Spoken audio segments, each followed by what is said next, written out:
ایک قوال ہو اور پیچھے دو تین تالیاں بجانے والے ہوں یا زیادہ بھی ہوں تو بات سمجھ میں آتی ہے، یہ تو روٹین ہے. لیکن اگر تین قوال علیحدہ علیحدہ قوالیاں گانا شروع کر دیں تو پھر تو پوری قوم ہی ان کے پیچھے تالیاں بجائے گی. ظاہر ہے پھر اور ہوگا کیا. تین قوالوں نے اچانک سپر ہٹ قوالیاں اپنی اپنی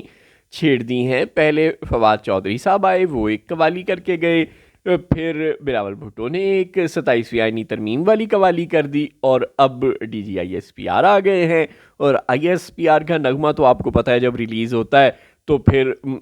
گلیاں سنسان ہونی ہی ہونی ہوتی ہیں. چنانچہ تین قوالیاں اکٹھی چھڑ گئی ہیں. اب اللہ ہی خیر کرے ان تینوں میں آپس میں تال میل ہے، یہ تینوں ایک ہی سلسلے کی کڑی ہیں یا یہ الگ الگ ہیں. آپس کی بات ہے، جب یہ تینوں سیم پیج پر ہیں تو پھر یہ تینوں الگ الگ قوالیاں کیسے ہو سکتی ہیں؟ یہ تینوں قوالیاں ایک ہی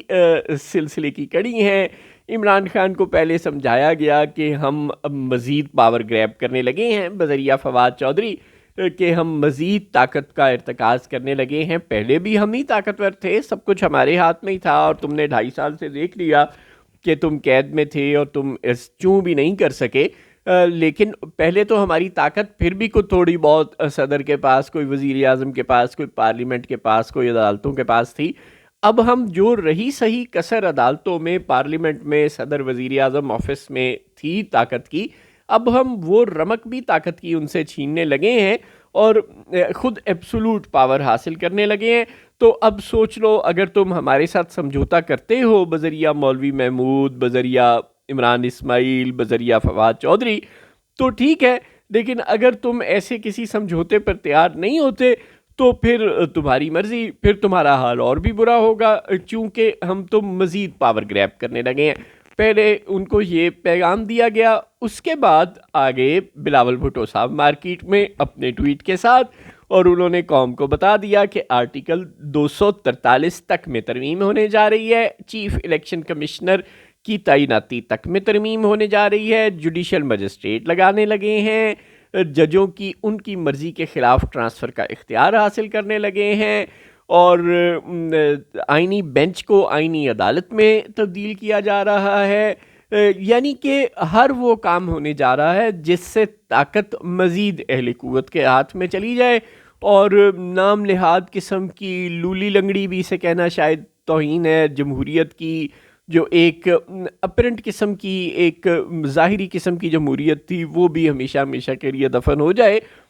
چنانچہ یہ سب کچھ ہونے لگا ہے. بلاول بھٹو صاحب نے آ کر بتا دیا، اور ابھی بلاول بھٹو صاحب کی چھیڑے ہوئے راگ کی تانیں فضا میں گردش کر ہی رہی تھیں کہ D G I S P R آ گئے ہمیشہ کی طرح، اور انہوں نے بتا دیا کہ ہمیں سیاست میں گھسیٹا جا رہا ہے اور یہ کسی کی پالیسی ہے. ہم تو بڑے شریف نیک لوگ ہیں، ہم نے تو حلف اٹھایا ہوا ہے سیاست میں مداخلت نہ کرنے کا، چنانچہ ہم تو مداخلت کرتے ہی نہیں. ساتھ ہی انہوں نے یہ بھی وضاحت کر دی کہ سہیل آفریدی صاحب جو ہیں وہ چیف منسٹر ہیں اور ان سے ایک ریاستی سرکاری تعلق رہے گا،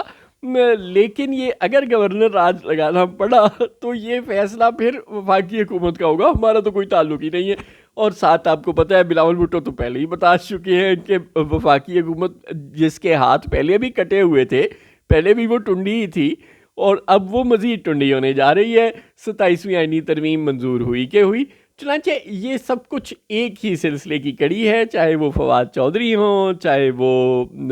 احمد شریف چودھری ہوں، دونوں ہی چودھری ہیں ویسے، اور چاہے وہ بلاول بھٹو زرداری ہوں، وہ بس چودھری نہیں ہے، لیکن بہرحال یہ سب تینوں ایک ہی سلسلے کی کڑی ہیں. مزید پاور گریب ہونے لگی ہے. پی ٹی آئی کا عرصہ حیات تو تنگ تھا ہی تھا، اس کی تو اب کوئی کہانی باقی نہیں رہی. اب نون لیگ اور پیپلز پارٹی کا بھی عرصہ حیات تنگ ہونے لگا ہے. اب مکمل طور پر طاقت، ظاہر ہے یہی ہوتا ہے نا، جب آپ اپنے دشمن کو ہاتھ پیر باندھ کے مارنے میں مدد کرتے ہیں اسٹیبلشمنٹ کی کہ واہ واہ ہمارا دشمن ختم ہو جائے گا، تو آپ کا اور اسٹیبلشمنٹ کا مشترکہ دشمن تھا عمران خان اور پی ٹی آئی، وہ زیر ہو گیا. آپ نے اپنی طرف سے یہ یقین کر لیا ہے کہ اب اس میں اٹھنے کی طاقت ہی نہیں رہی، آپ نے اسے مفلوج کر دیا ہے، تو اب آپ کی بھی تو ضرورت نہیں نہ رہی، لہٰذا اب یہی ہوگا. اب آپ پر حملہ ہونے لگا ہے، اب یہ جو آئینی ترمیم ہو رہی ہے اس کے نتیجے میں جو آپ لوگوں کے ذریعے حکومت کرتے تھے اہل قوت، اب وہ نہیں کریں گے، اب وہ براہ راست حکومت کریں گے، اب وہ اپنے لیے راستے مزید سیدھے مزید آسان کر لیں گے۔ ججز تو آپ کو پتہ ہے پہلے ہی ان کے کنٹرول میں ہوتے ہیں، چنانچہ اب آپ کے ذریعے بھی ججز تک پہنچنے کی انہیں ضرورت نہیں ہوگی، اب آپ کے ذریعے کوئی اختیار استعمال کرنے کی انہیں ضرورت نہیں ہوگی، اب وہ براہ راست اپنا اختیار اپنے ہاتھ میں رکھیں گے۔ اپنی مرضی کا چیف الیکشن کمشنر تو مطلب اپنی مرضی کے الیکشن، تو مطلب اپنی مرضی کے نتائج، تو مطلب اپنی مرضی کا آئینی عدالت، اپنی مرضی کے جوڈیشل مجسٹریٹ، اپنی مرضی سے جس کو جب چاہا بند کر دیا، جس کو جب چاہا چھوڑ دیا، گویا سارے کے سارے کام۔ اور آرٹیکل 243 والا معاملہ تو ظاہر ہے بہت ہی زبردست ہے، اب پتہ نہیں اس میں سے کون سی بلی تھیلے سے باہر آنی ہے۔ ایک سادہ اور شریفانہ سوچ تو یہ ہے کہ صرف فیلڈ مارشل کے عہدے کا چونکہ آرٹیکل 243 میں ذکر نہیں ہے، صرف اتنا ہے کہ صدر مملکت آرمی چیف، ایئر چیف اور نیول چیف کی تعیناتی کرتے ہیں، لیکن لفظ فیلڈ مارشل کہیں نہیں ہے۔ ایک تو اس عہدے کو کانسٹیٹیوشنل پروٹیکشن دینی ہوگی کہ صدر مملکت فیلڈ مارشل کی بھی تعیناتی کر سکتے ہیں، یہ ہو سکتا ہے۔ یہ بھی ہو سکتا ہے کہ جو فیلڈ مارشل ہوگا وہی chairman joint chiefs of staff committee بھی ہوگا، کیونکہ chairman joint chiefs of staff committee general Sahir Shamshad Mirza صاحب ریٹائر ہونے کو ہیں، چند دن رہ گئے ہیں ان کی ریٹائرمنٹ میں، اور ان کی ریٹائرمنٹ سے پہلے 27ویں آئینی ترمیم منظور ہونی ہے، اور نئے chairman joint chiefs of staff committee کی ابھی تک تعیناتی عمل میں نہیں آئی۔ چنانچہ یہ بھی ہو سکتا ہے کہ جو فیلڈ مارشل ہوگا وہی chairman joint chiefs of staff committee بھی ہوگا، اور یہ تو ہو ہی سکتا ہے کہ جو فیلڈ مارشل ہوگا وہی صدر پاکستان بھی ہوگا، یعنی فیلڈ مارشل اس قابل ہوگا کہ وہ صدر پاکستان کے عہدے کا حلف اٹھا سکے، وہ اپنے نیچے ایک آرمی چیف رکھ سکتا ہے، اگر قوم کو کوئی زیادہ اعتراض ہے تو آرمی چیف ہوگا، اور field marshal chairman joint chiefs of staff committee بھی ہوگا، اور وہ الیکشن بھی لڑ سکے گا اور صدر پاکستان بھی ہو سکے گا۔ اب یہ کیا ہوتا ہے اور کتنا حد تک جاتے ہیں اہل قوت آگے، اور نون لیگ اور پیپلز پارٹی کو کتنا پیچھے دھکیلتے ہیں، it is yet to be seen. ایک بات طے ہے کہ عمران خان اور پی ٹی آئی اب تھوڑے سے کم از کم 27ویں آئینی ترمیم کی حد تک ارریلیونٹ ہیں، یعنی ان کو آپ اور کتنا نقصان پہنچائیں گے، جتنا پہنچا سکتے تھے وہ آپ پہلے ہی پہنچا چکے ہیں۔ آپ اب ان کے پاس کھونے کے لیے کچھ زیادہ نہیں ہے، آپ نے کے پی کی حکومت ہی لینی ہے نا تو لے لیں، بس یہی کر سکتے ہیں آپ، اور تو اب ان کے پلے کچھ رہ نہیں گیا۔ تو وہ کے پی کی حکومت میں تو آپ کے اشارہ ابرو پر گورنر راج لگ سکتا ہے، صبح لگا کے شام لگا، جب مرضی لگا لیجئے گا۔ رہ گئی نواز شریف اور بھٹو خاندان کی حکومتیں، اور ان حکومتوں کا بستر گول ہونے کا وقت ہوا چاہتا ہے۔ بلاول بھٹو یہ آئینی ترمیم منظور کروانے کے عوض کیا قیمت لیتے ہیں، ظاہر ہے منجھے ہوئے سیاستدان، ابن سیاستدان ہے۔ آپ پیڑیاں ہی نہیں گن سکتے ذوالفقار علی بھٹو کی کتنی پشتیں۔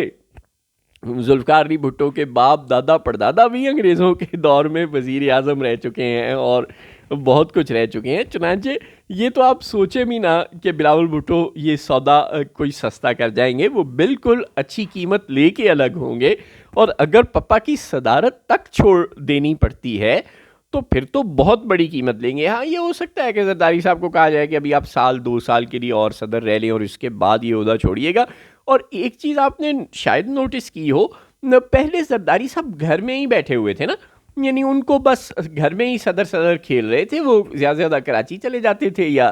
اسلام آباد آ جاتے تھے، یا کوئی گورنر ہاؤس لاہور آ کر بیٹھ جایا کرتے تھے، یا کبھی دل اکتا جاتا تو دبئی جا کر تھوڑی سیر کر آتے تھے، وہ تو ظاہر ہے پرائیویٹ وزٹ ہوتا تھا۔ لیکن اب کچھ دیر سے پہلے وہ چین گئے، 10 روزہ دورہ، فضول دورہ، یعنی غضب خدا کا، صدر پاکستان چین گیا اور چین کے صدر کیا وزیر اعظم تک سے ملاقات نہ ہوئی،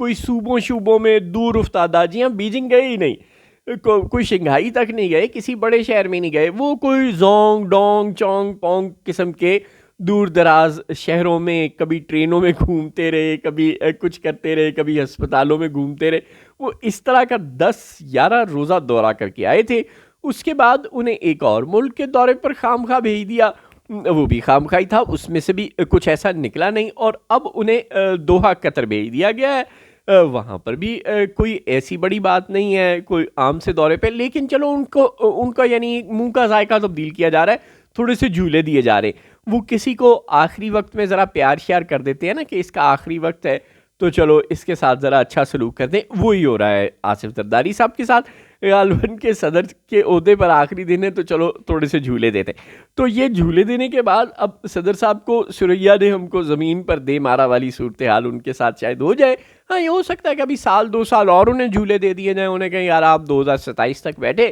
تو 2027 میں ہم آ جائیں گے، ٹھیک ہے ابھی ہمارے 5 سال پورے ہو جائیں تو جب یہ 5 سال ختم ہو جائیں گے تو ہم پھر آ جائیں گے۔ ایسا بھی ہو سکتا ہے اگلے 5 سال کے لیے ہم صدر رہ لیں گے، ابھی یہ 5 سال ہم بطور army chief, field marshal, chairman joint chiefs of staff committee ان تینوں عہدوں پر رہتے ہیں، اور 2027 میں آپ اچھے بچے بن کے گھر چلے جائیے گا،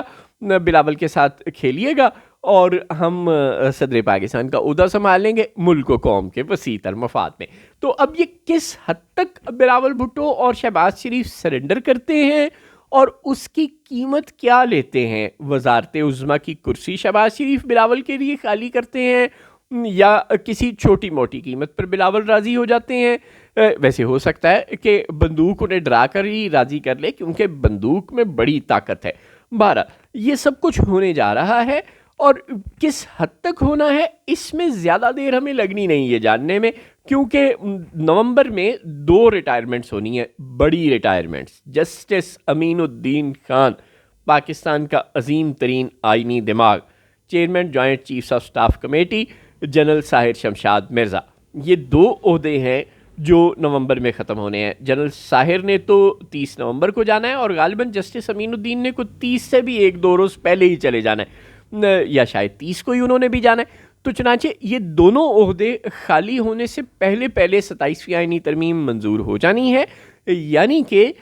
یا تو زرداری صاحب نے صدر مملکت نہیں رہنا، یا بلاول بھٹو صاحب نے وزیر اعظم پاکستان ہونا ہے، یا پھر شہباز شریف صاحب نے ہوا بدلی کے لیے لندن چلے جانا ہے،